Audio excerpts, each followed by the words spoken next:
कल से एक न्यूज़ चल रही है। सुरक्षा कर्मचारी ने कंगना को थप्पड़ मारा एयरपोर्ट पर। यस, हम सभी जानते हैं। तो यहाँ पे मैं अपना पॉइंट रखना चाहती हूँ। यहाँ पे मेरे हिसाब से गलत है। सुरक्षा कर्मचारी ने अपनी ड्यूटी के दौरान कंगना को थप्पड़ मारा और वहाँ पर कुछ लोग कमेंट में लिख रहे हैं, वाह शेरनी वाह, बहुत अच्छा काम किया, मेरी तरफ से और 4 चांटे मार देते। तो अगर वहीं पर कंगना ने आप जनता की तरफ से उस लड़की को एक थप्पड़ के बजाय 2 थप्पड़ खिंचा के मारे होते तो भी क्या आप यही लिखते, वाह शेरनी वाह, थप्पड़ का जवाब थप्पड़ से? तब आप ये नहीं लिखते। तब आप बोलते कि कंगना ने अपनी पावर का गलत फ़ायदा उठाया है। तो मैं यहाँ पे ये कहना चाहती हूँ कि अपनी बात को रखने का और अपनी हताश फीलिंग को कहने का ये सही तरीका नहीं था। कंगना ने जो बयान दिया वो भी गलत था। महिलाओं के लिए उन्हें इस तरह के बयान नहीं देने चाहिए थे। मैंने अभी वो वीडियो क्लिप नहीं देखी है। जिस तरह से सोशल मीडिया पे आ रहा है कि महिलाएं 100 रुपये में आती हैं, कंगना का ये बयान था। तो मैं वहाँ पे वो सभी महिलाओं के बारे में नहीं बोल रही होगी। अगर उन्होंने बोला है तो विच इज़ रॉन्ग, बट ये भी एक इफेक्ट है, ये भी एक सच्चाई है कि कुछ लोग आते हैं पैसों के लिए, आंदोलन में आ जाते हैं।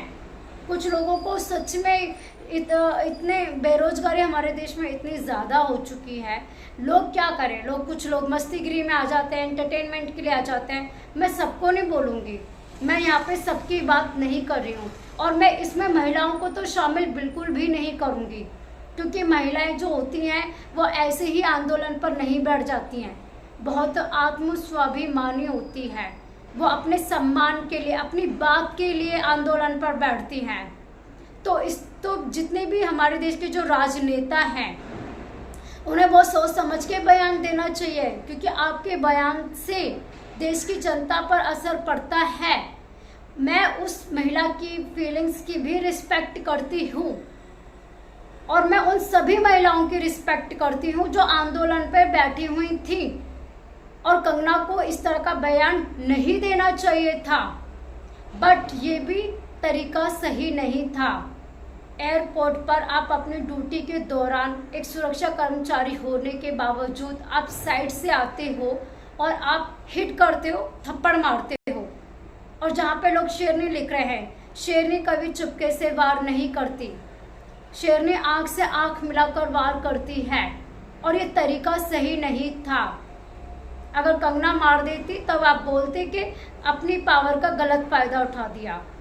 तो कंगना को भी इस तरह के बयान नहीं देने चाहिए थे। और मुझे जहाँ तक लगता है, सुरक्षा कर्मचारी महिलाओं को थप्पड़ मारने की जगह अगर वो अपनी बात रखती, पावरफुल तरीके से अपनी बात कहती, तो बहुत हद तक कंगना को ये बात समझ में आती कि उनके बयान से लोगों की मानसिकता पे क्या प्रभाव पड़ता है। उन्हें भी इस चीज़ का एहसास होता कि उन्होंने जो कहा वो नहीं कहना चाहिए था। ये तरीका बिल्कुल भी सही नहीं था। अपनी बात कहने का, थप्पड़ मारने का तरीका सही नहीं था। वो अपनी बात को अगर आराम से कहती तो ये ज़्यादा कनेक्ट करता, जहाँ तक मुझे लगता है। क्योंकि इस तरह से अगर आप थप्पड़ मार के अपनी बातें कहोगे फिर तो यही चलेगा, इसने इसको थप्पड़ मारा, उसने इसको थप्पड़ मारा। तो डेमोक्रेसी है, सबको अपनी बात कहने का राइट है। तो मुझे जहाँ तक मैंने इस चीज़ को समझा, ये सही तरीका नहीं था। तो दोगले बनने का नाटक छोड़ो। इसमें देश की जनता भी अपने कमेंट कर करके मज़े लेती हैं और इस तरह की बातें करती हैं। इसके लिए ये शेरनी है, ये वो है, कंगना ये है वो है। कंगना भी ज़ीरो से उठकर आई है। आप किसी दूसरी महिला के लिए ऐसे नहीं बोल सकते कि एक के बजाय 4 थप्पड़ मारो। बट हाँ, वहाँ पे भी कंगना को समझने की ज़रूरत है कि वो इस तरह की बयान ना दे जिससे कि लोगों के दिल पे प्रभाव पड़े, उनकी फीलिंग्स हताश हो। धन्यवाद। मेरी तरफ से ये वायलेंस सही नहीं था, दैट वॉज रॉन्ग। धन्यवाद।